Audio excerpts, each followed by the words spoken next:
Hello everyone, good morning. তো আমি আজকে বাড়িতে এসেছি মায়ের কাছে। তো সকালটা এখান থেকেই শুরু করলাম।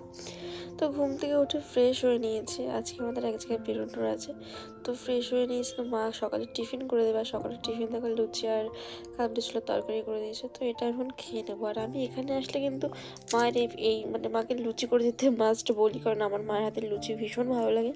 আমি খেয়ে নিয়ে তাড়াতাড়ি করে স্নান করে নিয়ে রেডি হয়ে নিয়েছিলাম। রেডি হয়ে বেরিয়েও পড়েছি অলরেডি, কারণ আমাদের অনেকটা দূর যেতে হবে, সেই অশোকনগর দিদির বাড়িতে যাব।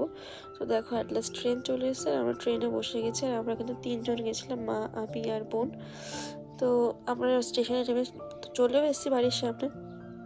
দেখো ঘরে এসে বসেছিলাম, অনেক আত্মীয় স্বজন এসেছিলো, সবার সাথে গল্প করছিলাম।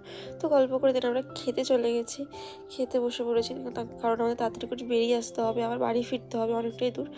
তো খেয়ে দিয়ে নিয়ে দিদিদের বাড়ি একটু সামনেটা গেছিলাম, খুব সুন্দর জায়গাটা। তারপরে আবার স্টেশনে